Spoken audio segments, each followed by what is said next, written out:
Welcome to Netidhatri news. ముందుగా headlines చూద్దాం. Polytechnic విలీనం నిర్ణయాన్ని వెనక్కు తీసుకోండన్న హరీష్ రావు. పాలిటెక్నిక్ ను స్కిల్ యూనివర్సిటీలో కలపడం ఎందుకు అని ప్రశ్నించిన హరీష్ రావు. విద్యార్థుల భవిష్యత్తుతో ప్రభుత్వం చెలగాటమాడొద్దన్న హరీష్ రావు. రాయలసీమకు నీళ్లు లేవా? వరి సాగు చేయొద్దన్న ఎమ్మెల్యే. కేసీ కెనాల్ రైతులకు షాక్. వరి వేయొద్దన్న వరదరాజులు రెడ్డి. రాయలసీమ రైతులకు నీటి భరోసా ఎక్కడుందని వైఎస్ఆర్సీపీ ప్రశ్న. సాగునీటిపై ప్రభుత్వం స్పష్టమైన ప్రకటన చేయాలన్న వైఎస్ఆర్సీపీ. ప్రజా సమస్యలపై మాట్లాడే దమ్ము ఉంటే సభకు రండని జగన్ కు పార్థసారథి సవాల్. ప్రెస్ మీట్ లో కాదు అసెంబ్లీలో చర్చించండి అని వ్యాఖ్య. రైతులపై జగన్ ముసిలి కన్నీరు కారుస్తున్నారన్న పార్థసారథి. తెలంగాణలో Khelo India Olympic gold medals లక్ష్యమన్న హనుమంతరావు. ఖేలో ఇండియా గేమ్స్ తో తెలంగాణ యువతకు మంచి వేదిక అన్న హనుమంతరావు. గ్రామీణ క్రీడా ప్రతిభను వెలికి తీయాలన్న హనుమంతరావు. ఒలింపిక్స్ లో తెలంగాణ నుంచి గోల్డ్ మెడల్స్ రావాలన్న హనుమంతరావు. యాదాద్రి బోర్డులో సురేఖ నియామకం ఎలా అని ప్రశ్నించిన కవిత. సురేఖ నియామకంపై రేవంత్ సర్కార్ను నిలదీసిన కవిత. యాదాద్రి బోర్డు సభ్యుల ఎంపికకు ప్రమాణాలేంటి అని ప్రశ్నించిన వైనం. ఆలయ బోర్డు నియామకాల్లో పారదర్శకత లేదా అని వైనం. వైఎస్ఆర్సీపీ అధినేత వైఎస్ జగన్మోహన్ రెడ్డి ప్రెస్ మీట్లలో అసత్యాలు ప్రచారం చేస్తున్నారని ఆంధ్రప్రదేశ్ మంత్రి కొలుసు పార్థసారథి విమర్శించారు. ప్రజా సమస్యలపై మాట్లాడేందుకు ధైర్యం ఉంటే శాసనసభకు వచ్చి చర్చించాలని జగన్ కు సవాల్ విసిరారు. ఎల్నినో ప్రభావంతో వర్షాభావ పరిస్థితులు ఏర్పడే అవకాశం ఉన్న నేపథ్యంలో కూటమి ప్రభుత్వం ముందస్తు చర్యలు చేపడుతోందని తెలిపారు. రైతులకు అవసరమైన విత్తనాలను ముందుగానే సబ్సిడీపై అందిస్తూ అప్రమత్తం చేస్తున్నామని తెలిపారు. రైతులు ఇబ్బందులు పడకుండా పంటల పరిస్థితిని ప్రభుత్వం పర్యవేక్షిస్తోందన్నారు. వర్షాభావ పరిస్థితులపై ప్రభుత్వం తగిన ప్రణాళికతో ముందుకు వెళ్తోందని తెలిపారు. అయితే జగన్ కేవలం రాజకీయ ప్రయోజనాల కోసం రైతుల సమస్యలపై ముసలి కన్నీరు కారుస్తున్నారని పార్థసారథి విమర్శించారు. ప్రజలకు వాస్తవ పరిస్థితులను వివరించాల్సిన బాధ్యత ప్రభుత్వంపై ఉందని అన్నారు. రైతులకు విత్తనాలు, సాగునీరు, అవసరమైన సహాయం అందించేందుకు అధికారులు పనిచేస్తున్నారని చెప్పారు. చాలా అత్యున్నత పదవి టీచింగ్ కమ్యూనిటీలో. మీరు ఎప్పుడైనా సరే ఒక్క బలహీన వర్గ వ్యక్తికైనా సరే ఒక వైస్ ఛాన్సలర్ పోస్ట్ ఇచ్చారా అని చెప్పేసి అడుగుతా ఉన్నా నేను. నేతి బీరకాయలు నెయ్యి ఎంత ఉంటుందో మీ మాటల్లో కూడా బలహీన వర్గాలకి న్యాయం అంతే ఉంటుందని చెప్పేసి కూడా నేను ఈ సందర్భంగా తెలియజేస్తా ఉన్నాను. అంతేకాదు ఈ అసైన్మెంట్ భూముల్ని ఫ్రీ హోల్డ్ అని చెప్పేసి ఎన్ని లక్షల ఎకరాలు బలహీన వర్గాలకి చెందింది, దళితులకి చెందిన భూముల్ని మీరు మీ నాయక గణం దోచేసుకున్నారో కూడా ఈరోజు చెప్పమని చెప్పేసి కూడా నేను అడుగుతా ఉన్నాను. ఎన్ని వందల మంది బీసీలు పొట్టన పెట్టుకున్నారో కూడా మీ రాజకీయ హత్యలతో ఒకసారి పొట్టన పెట్టమని మన లెక్క కూడా చెప్పమని చెప్పేసి నేను ఈ సందర్భంగా నేను తెలియజేస్తాను. అంతేగా సంక్షేమ కార్యక్రమాల గురించి నేనేదో బ్రాండ్ అంబాసిడర్ని అని చెప్పుకుంటూ ఉన్నారు. మీరు ప్రతి విషయంలో కూడా మీరు ఈ రాష్ట్ర ప్రజలు మోసం చేశారని చెప్పేసి మనం చేస్తా ఉన్నాను. మాట తప్పను మడమ తిప్పను అనేది ఒకేదో క్యాప్షన్. తెలంగాణలో ప్రభుత్వ ఉద్యోగులు, ఉపాధ్యాయులు తమ సమస్యల పరిష్కారం కోసం హైదరాబాద్ లో భారీ ధర్నా నిర్వహించారు. 6 ప్రధాన డిమాండ్లతో చేపట్టిన ఈ నిరసనలో ఉద్యోగులు, ఉపాధ్యాయులు పెద్ద సంఖ్యలో పాల్గొన్నారు. రెండో పే రివిజన్ కమిషన్ నివేదికను వెంటనే అమలు చేయాలని డిమాండ్ చేశారు. పెండింగ్ లో ఉన్న డిఏ బకాయిలను చెల్లించాలని కోరారు. ఉద్యోగులకు, పింఛనర్లకు సంబంధించిన పెండింగ్ బిల్లులను వెంటనే విడుదల చేయాలని ప్రభుత్వాన్ని కోరారు. సిపిఎస్ విధానాన్ని రద్దు చేసి పాత పెన్షన్ విధానాన్ని పునరుద్ధరించాలని డిమాండ్ చేశారు. ఉద్యోగులు, ఉపాధ్యాయులకు కొత్త ఆరోగ్య పథకాన్ని పూర్తి స్థాయిలో అమలు చేయాలని కోరారు. దీర్ఘకాలంగా తమ సమస్యలు పరిష్కారం కాకపోవడంతో ప్రభుత్వం దృష్టిని ఆకర్షించేందుకు మహాధర్నా నిర్వహించినట్లు ఉద్యోగ సంఘాల ప్రతినిధులు తెలిపారు.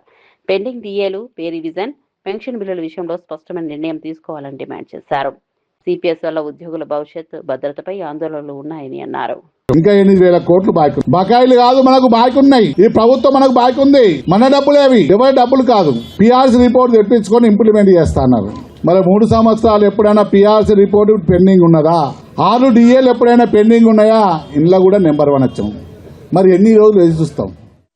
సిరిసిల్ల జిల్లా వేములవాడ రూరల్ మండలం మర్రిపల్లి గ్రామానికి చెందిన ఉప సర్పంచ్ తో పాటు పలువురు వార్డు సభ్యులు కాంగ్రెస్ పార్టీలో చేరారు. రాష్ట్ర ప్రభుత్వ విప్ ఆది శ్రీనివాస్ వారికి కాంగ్రెస్ కండువాలు కప్పి పార్టీలోకి ఆహ్వానించారు. ఈ సందర్భంగా ఆది శ్రీనివాస్ బీజేపీ నేతలపై తీవ్ర స్థాయిలో మండిపడ్డారు. రాష్ట్ర ప్రభుత్వం అమలు చేస్తున్న సంక్షేమ పథకాలు, అభివృద్ధి కార్యక్రమాలను చూసి ప్రజలు కాంగ్రెస్ వైపు వస్తున్నారని అన్నారు. కాంగ్రెస్ ప్రభుత్వం అభివృద్ధి పనులు చేస్తుంటే బీజేపీ నేతలు ఉనికి కోసం ఆరోపణలు చేస్తున్నారని విమర్శించారు.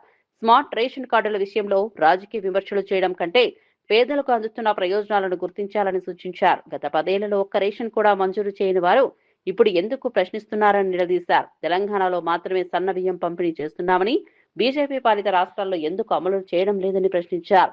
కేంద్రం నుంచి తెలంగాణకు రావాల్సిన నిధులపై కూడా బీజేపీ నేతలు సమాధానం చెప్పాలని డిమాండ్ చేశారు. చెప్పేటువంటి సందర్భాన్ని ఈ ప్రయత్నం చేస్తూ ఓవైపున గత 10 ఏళ్లలో తెలంగాణలో బారాస పరిపాలించింది. గత 12 ఏళ్ళుగా కేంద్రంలో భాజపా పరిపాలిస్తుంది. ప్రభుత్వంలో ఉన్నటువంటి వాళ్ళు పేదలకు గుర్తింపు కార్డుగా ఉన్నటువంటి రేషన్ కార్డును ఇవ్వలేకపోయిన సందర్భంలో బారాస ప్రభుత్వం ఉన్నప్పుడు భాజపా ప్రశ్నించలేదు. పేదలకు ఎందుకు రేషన్ కార్డు ఇస్తారు? ఎందుకంటే బారాస భాజపా ఫెవికాల్ ఒప్పందం ఒకటే కాబట్టి. కానీ ఈరోజు స్మార్ట్ కార్డుల పంపిణీ కార్యక్రమం మొదలైన క్రమంలో మా మోడీ ఫోటో ఎందుకు పెట్టారని చెప్పేటటువంటి భారతీయ జనతా పార్టీ రాజకీయం చేసే ప్రయత్నం చేస్తుంది. భారతదేశంలో 29 రాష్ట్రాలుంటే సన్న బియ్యం ఇస్తున్న రాష్ట్రం కేవలం తెలంగాణ. అది రేవంత్ రెడ్డి ముఖ్యమంత్రి గారు సంపన్నులు తినేటువంటి సన్న బియ్యం పేద వర్గాలు ఎందుకు తినకూడదని చెప్పని సంవత్సరానికి 14,600 కోట్ల భారం పడుతున్న ఇచ్చే కార్యక్రమం చేసి ఈరోజు స్మార్ట్ కార్డులు అంత 10 ఏళ్లలో రేషన్ కార్డు ఇవ్వకుండా అడగవు. రేషన్ కార్డుకి ఎందుకు ఇవ్వలేదని చెప్పిన భారత ప్రభుత్వాన్ని కనీసం పల్లెత్తు మాట్లాడరు. లేదు, నువ్వు రేషన్ కార్డు కొత్తగా ఇవ్వకుండా సరే వాళ్ళ గుర్తింపు కార్డు ఉపయోగపడేటువంటి కార్డులు ఎందుకు ఇవ్వమని అడగలేదు.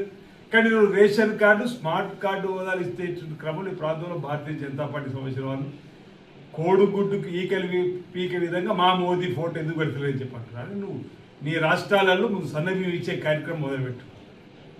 సన్నబియ్యం మీరు ఇస్తే ఈ రాష్ట్ర ప్రభుత్వ ఆలోచన. అంతేకాదు ఈరోజు ఈ రాష్ట్రం నుంచి లక్షలాది కోట్ల రూపాయలు పన్ను రూపంలో కేంద్ర ప్రభుత్వం పోతున్నాయి. మన దేశము అనేక రాష్ట్రాల సమూహము, ఈ రాష్ట్రాల ద్వారా వచ్చే సమూహం ఆదాయంతో కేంద్ర ప్రభుత్వం నడిచేటువంటి క్రమంలో కేంద్ర ప్రభుత్వం ద్వారా కొన్ని కార్యక్రమాలు అమలు చేస్తున్నాం, పథకాలను చెప్తున్నారు. అందులో మరి రాష్ట్రాల ముఖ్యమంత్రులు ఫోటోలు పెడుతున్నారు. అనేక 29 రాష్ట్రాల నుంచి ప్రజా పన్నుల రూపంలో మన రాష్ట్రం వాటా కూడా వెళ్తుంది. అనేక రాష్ట్రాల వాటా రాష్ట్రాల సమూహం నుంచి వెళ్తుంది. కేంద్ర ప్రభుత్వ పథకాలు ప్రకటిస్తున్నారు. ఆ కేంద్ర ప్రభుత్వ పథకాలలో అందరు ముఖ్యమంత్రి ఫోటోలు పెడుతున్నారు. తెలంగాణకు సంబంధించినటువంటి వ్యాఖ్యలపై ప్రభుత్వం బీర్లా ఐలయ్య తీవ్రంగా స్పందించారు. 22A భూముల విషయంలో ప్రభుత్వం ఇప్పటికే స్పష్టత ఇచ్చినప్పటికీ రాజకీయ లబ్ధి కోసం మహేశ్వర్ రెడ్డి విమర్శలు చేస్తున్నారని ఆరోపించారు. నిషేధిత జాబితాలో ఉన్న భూములను ప్రభుత్వం నిబంధనల ప్రకారం తొలగిస్తోందని తెలిపారు. అయినప్పటికీ రాహుల్ గాంధీకి నెలకు 200 కోట్ల రూపాయల ముడుపులు వెళ్తున్నాయంటూ మహేశ్వర్ రెడ్డి చేసిన వ్యాఖ్యలకు బీర్లా ఐలయ్య తీవ్రంగా ఖండించారు. ఇలాంటి ఆరోపణలు బాధ్యత రాహిత్యమని అన్నారు. కాంగ్రెస్ నాయకులు గాంధీ కుటుంబంపై అనవసర ఆరోపణలు చేయడం సరికాదని పేర్కొన్నారు. బీజేపీ అధికారంలో ఉన్న రాష్ట్రాల నుంచి మోదీ, అమిత్ షాకు ఏమైనా ముడుపులు వెళ్తున్నాయా అంటూ ఆయన ప్రశ్నించారు. కాంగ్రెస్ పార్టీ త్యాగాల చరిత్ర కలిగిన పార్టీ అని అన్నారు. భూ సమస్యల పరిష్కారానికి ప్రభుత్వం చర్యలు తీసుకుంటుంటే బీజేపీ, బీఆర్ఎస్ నేతలు కలిసి రాజకీయ విమర్శలు చేస్తున్నారని ఆరోపించారు. హరీష్ రావు, మహేశ్వర్ రెడ్డి ఇద్దరు ఒకే విధంగా ప్రభుత్వాన్ని విమర్శిస్తున్నాయని అన్నారు. ప్రభుత్వం ఏ ముఖం పెట్టుకొని మాట్లాడుతున్నావు వేలేష్ మహేశ్వరి? అందుకే నిన్నందరూ మెంటల్ మహేశ్వరి అంటారు. ఇవాళ 22 ఏమైనా మాట్లాడుతున్నావు. మరి 22 అనేది గత ప్రభుత్వంలో ఉన్నటువంటి ఆ జాబితాను కూడా మా ప్రభుత్వం, మా గౌరవ ముఖ్యమంత్రి, అదేవిధంగా రెవెన్యూ శాఖ మాటలని చెప్పి రాహుల్ గాంధీ గారికి మా ముఖ్యమంత్రి ముడుపులు ఇస్తున్నాడా? రాహుల్ గాంధీ కుటుంబ చరిత్ర ఎరికేనా నీకు? త్యాగాల కుటుంబం, వేల కోట్ల సంపదను దేశం కోసం, దేశ ప్రజల కోసం ఇచ్చినటువంటి కుటుంబానికి ముడుపులు అవసరమా మహేశ్వర్ రెడ్డి? అందుకే నువ్వు మెంటలెక్కి మాట్లాడుతున్నావు. ఇలాంటి మెంటలెక్కి మాటలు బంద్ చేసుకో. ఒక దిక్కు హరీష్ రావు, ఒక దిక్కు మహేశ్వర్ రెడ్డి, ఇద్దరు చీకటి ఒప్పందాలు. ఎట్లాగో మొన్న పార్లమెంట్ ఎలక్షన్లో కలిసిపోతున్నారు కదా, వచ్చే అసెంబ్లీలో కలిసిపోవాలి. మీ చీకటి ఒప్పందాలు ప్రజలకు తెలియనివా? ఓ దిక్కేమో పిచ్చెక్కి హరీష్ రావు మాట్లాడుతున్నాడు, మెంటలెక్కి ఏలేడి మహేశ్వరుడు మాట్లాడుతున్నాడు. అందుకే నోరు అదుపులో పెట్టుకొని మాట్లాడు. మా రాహుల్ గాంధీ గారికి ముడుపులు కాదు, ప్రధాని పదవిని త్యాగం చేసినటువంటి కుటుంబం. ఇలా ముడుపులో దేనికో మా రాహుల్ గాంధీ గారి కుటుంబం ఆశపడే కుటుంబం కాదు. తస్మాత్ జాగ్రత్త. ఏదో మీడియా కోసమో, ఏదో మేము తెలంగాణలో లైవ్లు ఉండాలి, తెలంగాణలో మా పార్టీ బతకదని చెప్పి ప్రజాప్రభుత్వం గౌరవ ముఖ్యమంత్రి మీద ఇష్టం వచ్చినట్టుగా మాట్లాడితే తస్మాత్ జాగ్రత్త. నోరు అదుపులో పెట్టుకు మాట్లాడు మహేశ్వర్ రెడ్డి. మళ్ళొక్కసారి చిల్లర మాటలు మాట్లాడితే ప్రజలు మిమ్మల్ని గ్రామాల్లో తిరగనివ్వరు, తరిమి కొట్టే రోజు దగ్గర వస్తాయి. తస్మాత్ జాగ్రత్త మహేశ్వర్ రెడ్డి. రాయలసీమకు సాగునీరు అందించే విషయంలో టీడీపీ ప్రభుత్వ వైఖరిపై టీడీపీ ఎమ్మెల్యే వరదరాజురెడ్డి చేసిన వ్యాఖ్యలు చర్చనీయాంశంగా మారాయి. రాయలసీమకు నీళ్లు ఇచ్చే ఉద్దేశం చంద్రబాబు ప్రభుత్వానికి లేదని ఆయన వ్యాఖ్యానించినట్లు వైఎస్ఆర్సీపీ పేర్కొంది. కేసీ కెనాల్ రైతులు నీటి కోసం ఆశలు పెట్టుకోవద్దని కూడా ఆయన సూచించినట్లు తెలిపింది. నీటి లభ్యతపై స్పష్టత లేకపోవడంతో రైతులు వరి పంట సాగు చేయొద్దని హెచ్చరించినట్లు పేర్కొంది. రాయలసీమ ప్రాంతంలో సాగునీరు రైతులకు అత్యంత కీలకమైన అంశంగా ఉంది. వర్షాలు, ప్రాజెక్టుల నీటి నిల్వలు, కాలువల ద్వారా నీటి విడుదలపై రైతులు ఆధారపడుతున్నారు. ఈ పరిస్థితుల్లో అధికార పార్టీ ఎమ్మెల్యే చేసిన వ్యాఖ్యలు రైతుల్లో ఆందోళనకు కారణమయ్యే అవకాశం ఉందని వైఎస్ఆర్సీపీ విమర్శించింది. కేసీ కెనాల్ పరిధిలోని రైతులకు ప్రభుత్వం స్పష్టమైన నీటి ప్రణాళిక ప్రకటించాలని డిమాండ్ చేసింది. సాగునీటి విడుదలపై ప్రభుత్వం అధికారిక ప్రకటన చేయాలని కోరింది. పారుదలకు ఎక్కడ కూడా కేసీ కెనాల్ కానీ, చాపాడు కాలువ కానీ, మైలవరం నుంచి కానీ పారుదలకు, వరి పంటలకు నీళ్ళు ఇచ్చే పరిస్థితి లేదు. మెట్ట ప్రాంతాలకు కూడా నీళ్ళు ఇచ్చే పరిస్థితి లేదు. ఆరుతడి పైర్లకు కూడా నీళ్ళు ఇచ్చే పరిస్థితి లేదు. కాబట్టి ఈ సంవత్సరం కేసీ కెనాలకు, చాపాడు కాలువలకు కానీ, మైలవరం కానీ నీటి పారుదలకు కూడా నీళ్ళు ఇచ్చే పరిస్థితి లేదు. కాబట్టి మెట్ట పంటలు వేసుకొని రైతులు ఏదో 3-4 తళ్ళు కట్టుకుంటే పంటలు పండుతాయనే ఆశాజనకంగా ఉండింది. కానీ ఇప్పుడు 6 తడి పంటలకు కూడా నీళ్ళు ఇచ్చే పరిస్థితిలో ప్రభుత్వం లేదు. నకిలీ వైద్యుల పట్ల ప్రజలు అత్యంత అప్రమత్తంగా ఉండాలని హైదరాబాద్ నగర పోలీస్ కమిషనర్ సజ్జనార్ సూచించారు. ఎలాంటి విద్యార్హతలు, కనీస వైద్య పరిజ్ఞానం లేకపోయినా కొందరు వైద్యులుగా చలామణి అవుతూ అమాయక ప్రజలకు చికిత్స అందిస్తున్నారని తెలిపారు. ఇప్పటికే నకిలీ వైద్యులపై ప్రత్యేక నిఘా పెట్టి 12 మందిని గుర్తించి చట్టపరమైన చర్యలు తీసుకున్నామని వెల్లడించారు. నకిలీ వైద్యుల యాంటీబయోటిక్స్, స్టెరాయిడ్లు, బీపీ, మధుమేహం మందులతో పాటు ఇంజెక్షన్లు, సెలైన్లు ఇస్తూ ప్రజల ఆరోగ్యాన్ని ప్రమాదంలోకి నెడుతున్నారని హెచ్చరించారు. తప్పు మందులు, తప్పు మోతాదులు వాడటం వల్ల ఊపిరితిత్తులు, గుండె, మూత్రపిండాలపై తీవ్ర ప్రభావం పడే అవకాశం ఉందన్నారు. చికిత్స కోసం వెళ్లే ముందు క్లినిక్ లేదా ఆసుపత్రి రిజిస్ట్రేషన్ సర్టిఫికెట్ ఉందో లేదో పరిశీలించాలని సూచించారు. వైద్యుల పేరు, విద్యార్హతతో పాటు Telangana state medical council register number ఉండాలని చెప్పారు. అంటే ఒక జ్ఞానం లేకపోవడం వల్ల వాళ్ళు 1 రోజు 2 రోజు వాడే మందుని కూడా వాళ్ళు 5 రోజు వాడండి, 10 రోజు వాడండి, 1 మంత్ వాడండి అని చెప్పడంతో కూడా చాలా మంది తర్వాత చాలా నష్టపోయిన సందర్భం కూడా వాళ్ళకు ముఖ్యంగా తెలియకుండానే ఈ ఒక నష్టం కావడం జరుగుతుంది. సో అందుకు మనము డాక్టర్స్ ఉన్నారు, వాళ్ళ పైన ఉక్కుపాదం మోపడం జరుగుతుంది. ఇంకా సిటీలో ఉన్న వేరే చోట్ల కూడా ఇలాంటి వాళ్ళ పైన కూడా మనము ఇంకా చెక్ చేయడం జరుగుతుంది. అట్లనే మనము ప్రజలందరూ కూడా కోరుతున్నాను, మీరందరూ కూడా చాలా అప్రమత్తం ఉండాలని చెప్పి నేను కోరుతున్నాను. ఎందుకంటే ఏదో ఒక క్లినిక్, ఒక హాస్పిటల్ ఓపెన్ చేయాలంటే డిస్ట్రిక్ట్ మెడికల్ హెల్త్ ఆఫీసర్ ద్వారా వాళ్ళందరూ కూడా ఒక రిజిస్ట్రేషన్ సర్టిఫికేట్ తీసుకోవాలి. అది కూడా రిసెప్షన్ దగ్గర ప్రామినెంట్గా వాళ్ళు డిస్ప్లే చేయాలి. డాక్టర్స్ పేరు కింద వాళ్ళు డిగ్రీతో పాటు వాళ్ళు Telangana state medical council TSMC ఇచ్చే ఒక రిజిస్ట్రేషన్ నంబర్ కూడా వాళ్ళు డిస్ప్లే చేయాలి. సో దట్ పబ్లిక్ ఏమాదిరి అనుమానం వస్తే వాళ్ళు పోయి రిజిస్ట్రేషన్ ఆన్లైన్ tsmc.in చెప్పి మనం ఆ వెబ్సైట్కి వెళ్ళి అక్కడ డాక్టర్ సర్చ్ అని చెప్పి ఫలానా డాక్టరు ఫలానా అనే నంబర్ అని చెప్పి మనం తీసుకుని మనము టైప్ చేస్తే ఆయనకు ఉన్న డీటెయిల్స్ రావడం జరుగుతుంది. ఆ డీటెయిల్స్ రావడం లేదంటే మీరు ఆయన నకిలీ డాక్టరు. సో ప్రజలందరూ కూడా అట్లానే మీరు కొన్నిసార్లు మీరు అక్కడ ప్రజలు ఒక నకిలీ డాక్టర్ ఒక బిహేవియర్ కూడా మీకు అర్థమవుతుంది. లేదంటే ఆయన చుట్టూ పని చేసే వాళ్ళు కూడా వాళ్ళ ఒక బిహేవియర్ చూస్తే కూడా అవుతుంది. ఇక్కడ అనుమానం వస్తే please have a second opinion. మీరు కూడా మీకు తెలిసిన డాక్టర్స్ కావచ్చు. ఎందుకంటే చాలా ఫ్యామిలీస్ కూడా ఈ మధ్యలో చాలా మంది డాక్టర్స్ ఉన్నారు, తెలిసిన వాళ్ళు ఉంటారు. వాళ్ళు ఒకసారి అడగండి, ఇట్లా నేను వెళ్ళాను, ఈ మందు ఇచ్చారని చెప్పి. తీవ్రమైన నష్టం జరిగేది కూడా మీరు ఆపొచ్చు, మీకు కూడా తెలుసుకోవచ్చు. ఇలాంటి నకిలీ డాక్టర్ సమాచారం ఉంటే మీరందరూ కూడా ప్లీజ్ డయల్ 112కి లేదంటే దగ్గరున్న పోలీస్ స్టేషన్ కూడా తెలియచేయాలని చెప్పి ప్రజలందరూ కూడా కోరుతున్నాను. నకిలీ డాక్టర్ వల్ల ప్రజలందరూ కూడా అప్రమత్తం ఉండాలని చెప్పి మరీ కోరుతున్నాను. నేపాల్లో భారీ వరదలు విధ్వంసంతో భారతీయుల ఆచూకీ గల్లంతైన ఘటనపై వాసుదేవ్ తీవ్ర ఆవేదన వ్యక్తం చేశారు. వారం రోజుల క్రితం తాను ఉన్న ఇదే ఇమిగ్రేషన్ కేంద్రం ఇప్పుడు విషాద పరిస్థితులు నెలకొన్నాయని తెలిపారు.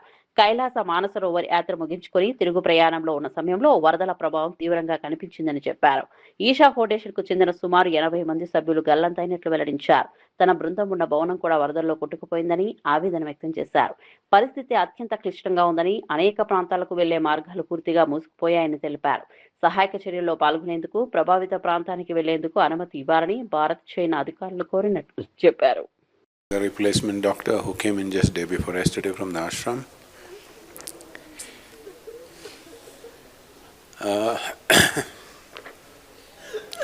But we have no any kind of official confirmation of any kind. But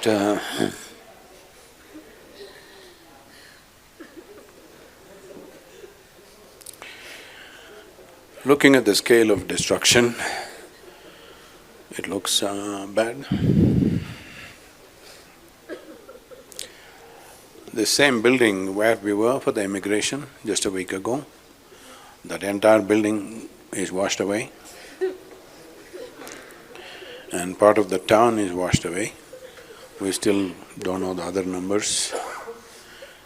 All communication is down, so we have no way. Within the hour, we informed all the embassies of these countries, both in India and Nepal, and we've been active in this, but there is really nothing much.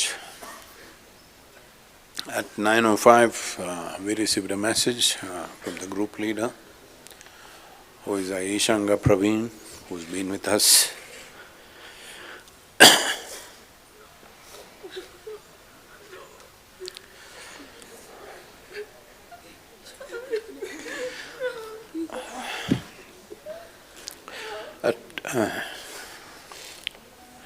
At 9:05, he sent a message that they have arrived at the immigration.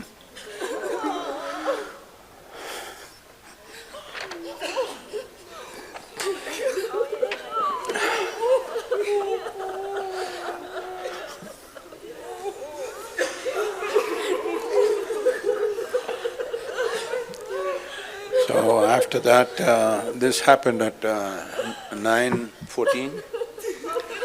And Praveen, who was leading the team, who's been with us for more than 2 decades, is a full-time Ishanga with us.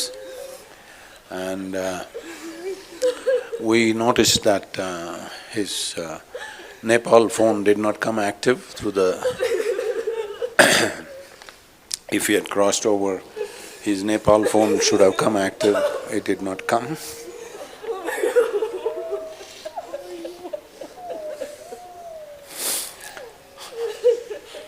Yadadri ఆలయ board సభ్యురాలుగా Surekha నియామకంపై BRS MLC కవిత తెలంగాణ ప్రభుత్వాన్ని ప్రశ్నించారు. ఆంధ్ర ప్రాంతానికి చెందిన చిరంజీవి భార్య సురేఖకు Yadadri board సభ్యురాలుగా ఎలా నియమిస్తారని ఆమె నిలదీశారు. ఇటీవల రేవంత్ రెడ్డి ప్రభుత్వం సురేఖను యాదాద్రి బోర్డు సభ్యురాలుగా నియమించిన నేపథ్యంలో కవిత ఈ వ్యాఖ్యలు చేశారు. యాదాద్రి శ్రీ లక్ష్మీనరసింహస్వామి ఆలయ నిర్వహణ, అభివృద్ధి విషయంలో బోర్డు సభ్యుల నియామకాలు కీలకంగా ఉంటాయని అన్నారు. స్థానిక పరిస్థితులు, ఆలయ పరిసరాలపై అవగాహన ఉన్న వారికి ప్రాధాన్యత ఇవ్వాల్సిన అవసరం ఉందని సూచించారు. ప్రభుత్వం తీసుకున్న నిర్ణయంపై ప్రజలకు స్పష్టత ఇవ్వాలని కోరారు. బోర్డు సభ్యుల ఎంపికలో ప్రభుత్వం ఏ ప్రమాణాలను అనుసరించిందో వివరించాలని డిమాండ్ చేశారు. యాదాద్రి ఆలయానికి సంబంధించిన నిర్ణయాల్లో పారదర్శకత ఉండాలని అన్నారు. ఆలయ అభివృద్ధి, భక్తుల సౌకర్యాలు, పరిపాలనా అంశాలపై ప్రభుత్వం దృష్టి పెట్టాలని సూచించారు.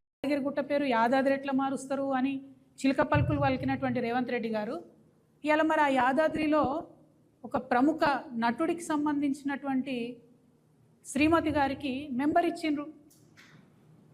అంటే మన గుళ్ళల్లో కూడా మన కోసమే ప్రత్యేకంగా కట్టుకున్న గుడి, మన తెలంగాణ రాష్ట్రం ఏర్పడ్డాక పైసా తెలంగాణ ప్రభుత్వం ఇస్తే కట్టినటువంటి గుడి యాదాద్రి.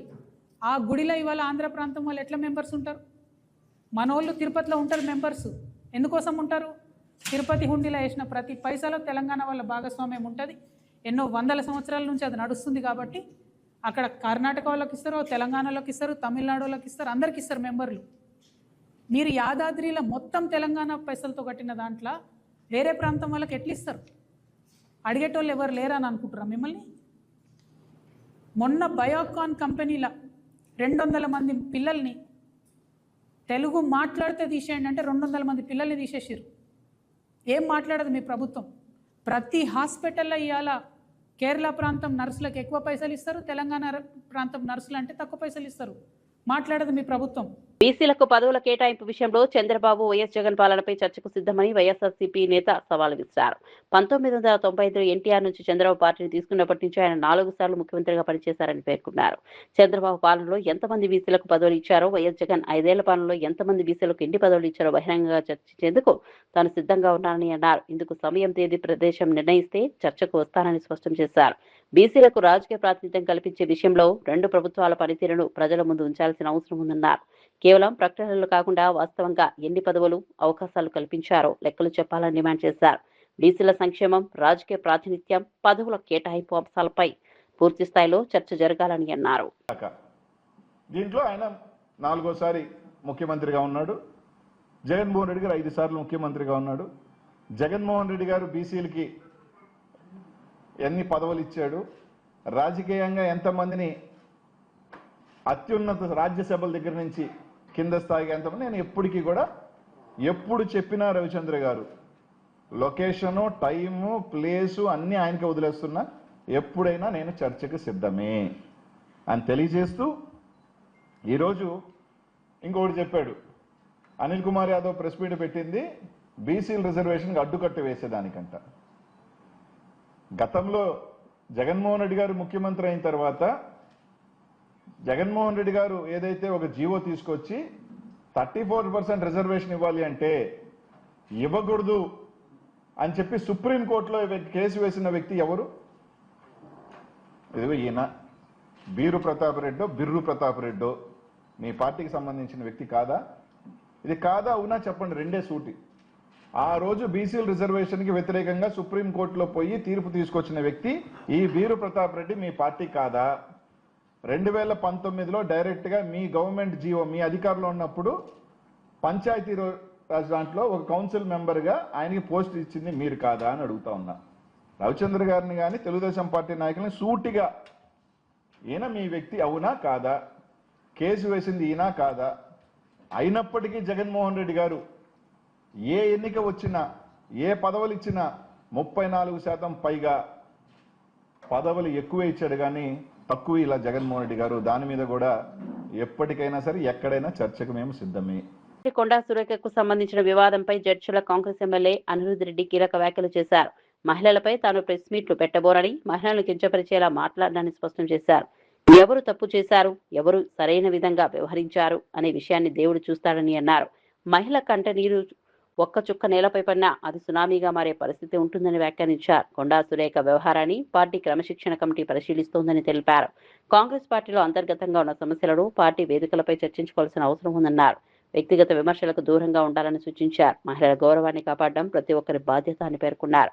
పార్టీకి సంబంధించిన వివాదాలు బహిరంగంగా మరింత ముదరకుండా అధిష్టానం నిర్ణయం తీసుకోవాలని అన్నారు. వాళ్ళు తిడితే నేను అక్షంతలుగా తీసుకుంటాను కానీ నేను ఏమి అన్నాను. మీరు చూస్తే సీఎం రేవంత్ రెడ్డి గారు వచ్చిన తర్వాత ఒకటే మాట చెప్తున్నారు, ఆ విషయం పైన ఎవరు మాట్లాడొద్దు, కొండా సురేఖ గారి ఇష్యూ పైన ఎవరు మాట్లాడద్దు. ఎందుకంటే క్రమశిక్షణ కమిటీ వాళ్ళు ఆల్రెడీ వాళ్ళు ఎంక్వైరీ చేసి వాళ్ళు ఏందనేది కూడా రిపోర్ట్ ఇచ్చినారు. కాబట్టి ఏఐసిసి నిర్ణయం కానీ పిసిసి ప్రెసిడెంట్ నిర్ణయం కానీ మా సీఎం గారి నిర్ణయం కానీ ఏది ఉన్నా కానీ దానికి మేము కట్టుబడి ఉంటాం. అంటే మీరు ఇప్పుడు కొండా సురేఖ గారికి బాసటగా నిలబడుతున్నారా?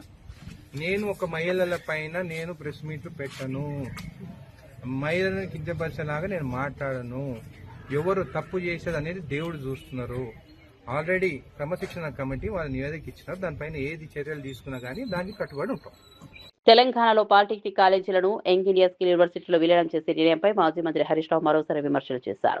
ఈ నిర్ణయంపై ప్రభుత్వం మళ్లీ కమిటీ ఏర్పాటు చేయడాన్ని ఆయన ప్రశ్నించారు. పాలిటెక్నిక్ విద్యను స్కిల్ యూనివర్సిటీ పరిధిలోకి తీసుకురావడం సరైన నిర్ణయం కాదని అన్నారు. ఆంధ్రప్రదేశ్లో ఇలాంటి ప్రతిపాదన తీసుకొచ్చి తర్వాత తప్పని భావించి వెనక్కు తగ్గాలని హరీష్ రావు పేర్కొన్నారు. ఢిల్లీలో కూడా ఇలాంటి ప్రయత్నం విఫలమైందని చెప్పారు. ఇతర ప్రాంతాల ఎదురైన అనుభవాలను పరిశీలించిన తర్వాత తెలంగాణ ప్రభుత్వం కూడా ఈ నిర్ణయాన్ని వెనక్కు తీసుకోవాలని డిమాండ్ చేశారు. పాలిటెక్నిక్ విద్యార్థుల భవిష్యత్తును దృష్టిలో పెట్టుకుని ప్రభుత్వం నిర్ణయం తీసుకోవాలని సూచించారు. ఇప్పటికే విద్యార్థులు, అధ్యాపకులు ఈ అంశంపై ఆందోళన చేస్తున్నారని గుర్తు చేశారు. మా దౌర్భాగ్యము రేవంత్ రెడ్డి ఈ మధ్య మాట్లాడుతూ ఇంజనీరింగ్ విద్యార్థులంతా కూడా క్రిమినల్ వేస్ట్ అని మాట్లాడినాడు. అదే విద్యార్థులు ఏమంటున్నారంటే రేవంత్ రెడ్డి రాష్ట్రానికి ముఖ్యమంత్రి కావడం అంతకంటే క్రిమినల్ వేస్ట్ అని ఇలా విద్యార్థులు మాట్లాడుతున్న పరిస్థితి ఉన్నది. రేవంత్ రెడ్డి గారు ఇలా మమ్మల్ని ఎందుకు అరెస్ట్ చేశారు? మేము వరంగల్ పాలిటెక్నిక్ కాలేజీకి వెళ్లి ఆ పిల్లలతో మాట్లాడడం వల్ల మీకు వచ్చిన ఇబ్బంది ఏంది? ఆ పిల్లల బాధలు మేము వినడం వల్ల మీకు వచ్చిన ఇబ్బంది ఏంది? మీకు ఎవరు చెప్పినారు స్కిల్ యూనివర్సిటీలో కల్పని? ఎవరైనా దరఖాస్తు ఇచ్చిండ్రా? అసలు what is skill university? Skill university PPP model, public private participation తో స్కిల్ యూనివర్సిటీ ఏర్పాటు చేస్తున్నారు. స్కిల్ యూనివర్సిటీకి గవర్నమెంట్ తో సంబంధం లేదు. ఇవాళ రాష్ట్రంలో ఉండే ప్రభుత్వ పాలిటెక్నిక్లను తీసుకుపోయి స్కిల్ యూనివర్సిటీలో కలపడం అంటే ప్రైవేట్ పరం చేయడం. ఆ పిల్లల్ని ఆగం చేస్తున్నావు. ఇలా పాలిటెక్నిక్ పిల్లలు 15,000 ఫీజు కడితే చదువు అయిపోతుంది. రేపు ప్రైవేట్ లో కలిపితే 5,000 సంవత్సరానికి, 3 ఏళ్లకు 15,000. రేపు మీరు స్కిల్ యూనివర్సిటీలో కలిపితే అడ్డగోలుగా ఫీజులు పెంచితే ఆ పిల్లల భవిష్యత్ ఆగం కాదా?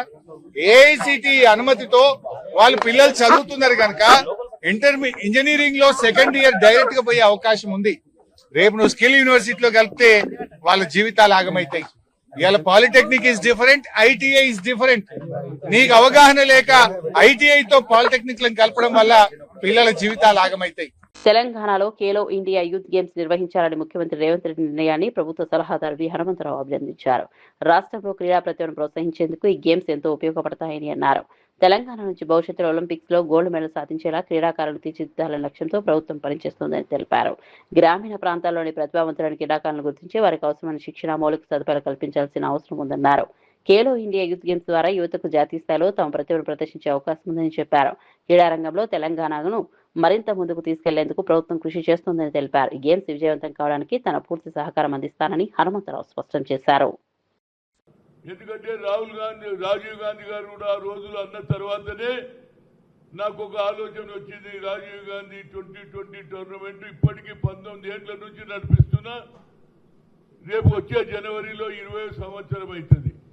మా ముఖ్యమంత్రి గారిని నేను కోరేది ఒకటి, అయ్యా నేను యాజ్ ఎ స్పోర్ట్స్ మినిస్టర్గా ఎన్నోసార్లు వాలీబాల్, అదేవిధంగా ఫుట్బాల్, అదేవిధంగా క్రికెట్ ఇవన్నీ ఉన్నాయి. నాకు స్పోర్ట్స్ అంటే చాలా, మీకు ఏ విధంగానైతే స్పోర్ట్స్ మీద ప్రేమ ఉన్నదో నాకు కూడా ప్రేమ ఉన్నది.